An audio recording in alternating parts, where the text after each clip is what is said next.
Good afternoon and welcome. Our today's question is workman. सबसे पहले introduction देखेंगे.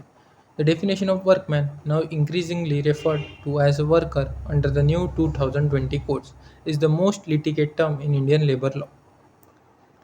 Whether an individual is a workman determines if they are protected against arbitrary firing, if they can go to labor court, and if they can participate in collective bargaining. मतलब एक individual का एक इंसान का workman होना ये तब consider किया जाता जब उनको प्रोटेक्शन दिया जाता, मतलब आर्बिट्री, मतलब जब मालिक के मन में आया उसको निकाल नहीं सकता, उससे प्रोटेक्शन मिलता. Then if they can go to, हाँ मतलब वो लेबर कोर्ट जा सकते एंड वो कलेक्टिव बार्गेनिंग में पार्टिसिपेट कर सकते, तब वो वर्कमैन कहलाएंगे. In 2026, the primary definition is derived from the Section 2S of the Industrial Dispute Act 1947, which has been harmonized into Section 2ZR of the Industrial Relations Code 2020. सो अभी वो जो पहली डेफिनेशन थी उसको थोड़े से उसमें चेंजेस करके अभी नई definitions I. The statutory definition, तो डेफिनेशन देखते.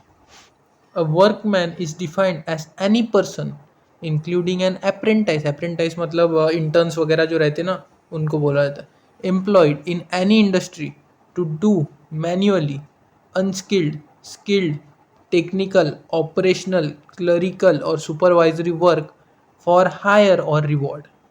मतलब इधर इस डेफिनेशन में वर्कमैन उसको कहा जाता, उसमें जो अपने इंटर्न्सपन आते, अप्रेंटाइज भी आते, एंड वो किसी भी कंपनी में एम्प्लॉयड हो, इंडस्ट्री में सॉरी, टू डू मतलब करने के लिए manual, unskilled, skill, technical, operational, clerical और सुपरवाइजरी वर्क फॉर, एक तो उन्हें हायर करा गया हो उसके लिए तब, या फिर उसके बदले उनमें कुछ मिल रहा हो तब. सो ये डेफिनेशन आपको लर्न ही करनी पड़ेंगी. The nature of the contract can be express और इम्प्लाइड, रिटर्न और वर्बल भी रह सकता है उनका contract. Terms of employment, whether the person is permanent, temporary और ऑन प्रोबेशन. मतलब टर्म्स ऑफ एम्प्लॉयमेंट भी मैटर करेंगी कि वो पर्सन परमानेंट है क्या, टेम्पररी है क्या, या फिर प्रोबेशन पीरियड के लिए उसको रखा गया. Then the negative test, who is not a workman. मतलब अभी देखेंगे कि वर्कमैन कौन नहीं है. The law defines workman more by who is excluded then who is included. A person is not considered a workman if they are subject to army, navy, air force act, military personnel. मतलब army, navy, air force वाले, military personnel जो भी लोग हैं वो नहीं आते workman की डेफिनेशन के under. Then are in the police service और एम्प्लॉयज़ ऑफ प्रिजन. मतलब जो प्रिजन के क्या बोलते हैं उनको, नाम है ना उनके लिए मेरे ध्यान में नहीं आ रहा, जो जेल की देख रेख करते हैं उनको, या फिर पुलिस सर्विस, वो भी वर्कमैन की डेफिनेशन में नहीं आते.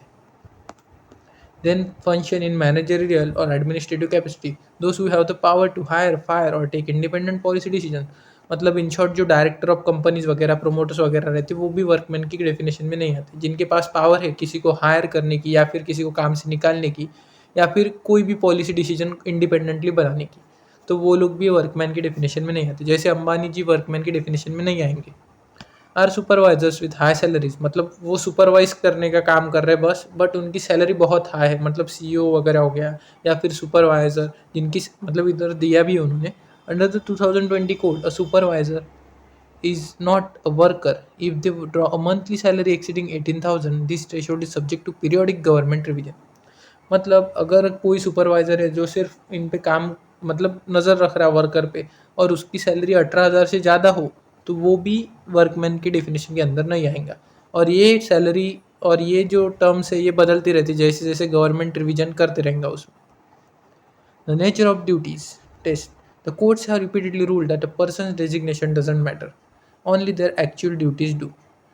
For example, A, an employee titled junior manager who spends 90% of their time filing papers and 10% supervising is a workman. मतलब भले ही उसका नाम जूनियर मैनेजर हो, लेकिन वो अपना 90% टाइम पेपर फाइलिंग में दे रहा और बस 10% ही सुपरवाइजिंग के लिए दे रहा, तो उस कंडीशन में उसको वर्कमैन कहा जाएगा. अपन ने क्या देखा, सुपरवाइजरी रोल हो या फिर अच्छी पोजीशन पे हो तो वो वर्कमैन की डेफिनेशन के अंदर नहीं आता. लेकिन इधर भले ही उसका डेजिग्नेशन कुछ भी हो, मतलब जूनियर मैनेजर नाम से उसको पहचाना जाता, लेकिन वो 90% काम कर रहा एंड 10% ही सुपरवाइजिंग का काम कर रहा है, इसलिए वो वर्कमैन की डेफिनेशन में आएगा। और अभी एग्जाम्पल भी, a sales executive whose primary job is to use their initiative to persuade customers, not just clerical entry, is generally not a workman। मतलब एक सेल्स एग्जीक्यूटिव जिसका प्राइमरी जॉब है कि initiative to persuade customers and not just a clerical entry, and is generally not a workman as their work is considered creative, imaginative rather than manual or clerical। मतलब जिधर अपन ने definition में देखा ना, एक minute, हाँ, जिधर manual, unskilled, skilled, technical, operational, clerical काम हो, उसी कंडीशन में वो वर्कमैन के अंदर आएगा। अगर कोई सेल्स एग्जीक्यूटिव सिर्फ अच्छा कम्युनिकेट करके, हाँ वो भी स्किल के अंदर आएगा, लेकिन इधर उन्होंने नहीं बोला है, वो वर्कमैन की डेफिनेशन में नहीं आएगा। Key elements for qualification. To be classified as workman, four essential elements must be present. Element description. Contract of service. There must be relationship of master and servant. The employer must have right to control how the work is done. So ये अपन ने industry की definition में भी देखा था, उसी प्रकार से क्या एलिमेंट अगर प्रेजेंट हो तो उसको वर्कमैन बोला जाएगा। सबसे पहले कॉन्ट्रैक्ट ऑफ सर्विस के लिए, कॉन्ट्रैक्ट ऑफ सर्विस हो मैनेजर, मास्टर और सर्वेंट के बीच का, तब वो वर्कमैन की डेफिनेशन में आता। उसके बाद industry, the person must be employed in any industry as defined in Bangalore water supply case, फिर वो वर्कमैन की डेफिनेशन में आ जाएगा। देन रेम्यूनरेशन, उसको हायर किया गया हो, उसको सैलरी और वेजेस मिल रहे हो, रिवॉर्ड मिल रहा हो, तो वो भी वर्कमैन की डेफिनेशन में आएगा। Work type, work must fall into categories manual, technical, operational, clerical और supervisory within the pay limit. So ये लोग भी वर्कमैन की डेफिनेशन में आएंगे। Modern inclusion, working journalist and sales promotion. In 2026, the definition has been widened to specifically include working journalist and other newspaper employees। अभी इसके अंदर जो जर्नलिस्ट वगैरह लोग हैं, न्यूज़पेपर के काम करने वाले, वो भी आते। Then sales promotion employ who were previously excluded under many old inter, हाँ अपन ने पहले देखा था ना, जो सेल्स एग्जीक्यूटिव था वो पहले नहीं था, लेकिन अभी ये डेफिनेशन थोड़ी वाइडर हो गई, तो अभी वो भी वर्कमैन की डेफिनेशन में आ रहे हैं। Then fixed term employment. Workers hired for a specific period are now legally recognized as workers and are entitled to same statutory benefits as permanent workers।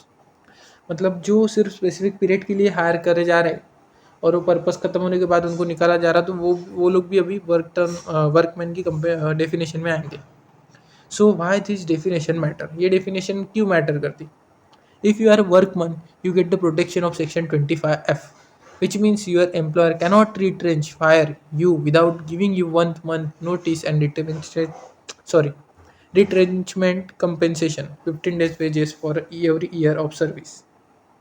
If you are management, you are governed purely by your private employment contract। मतलब इस definition में अगर आप आते हो तो सबसे पहले आपको सेक्शन 25F के अंदर प्रोटेक्शन मिल जाता। मतलब आपको आपका मालिक विदाउट 1 मंथ नोटिस दिए आपको निकाल नहीं सकता, या फिर उसको कंपेंसेशन देना पड़ता उसका। सो ये हो गया वर्कमैन का पूरा। Then our next question will be unfair labour practices, वो अपन नेक्स्ट वीडियो में देखेंगे। तो सिंपल डेफिनेशन लिखना, थोड़ा बहुत ये लिख देना कि कौन कौन नहीं आते। देन ये लिखना कि नेचर ऑफ ड्यूटीज़ में एग्जाम्पल लिख देना 2। Then elements, contract of service, industry, remuneration, work type, and उसके बाद अभी वाइट करी गई डेफिनेशन, तो उसमें ये भी आते, working journalist, self promotion employees and fixed term employment. And वो राइट मतलब सेक्शन 25 के अंडर प्रोटेक्शन मिल जाता है, बस ये लिख देना।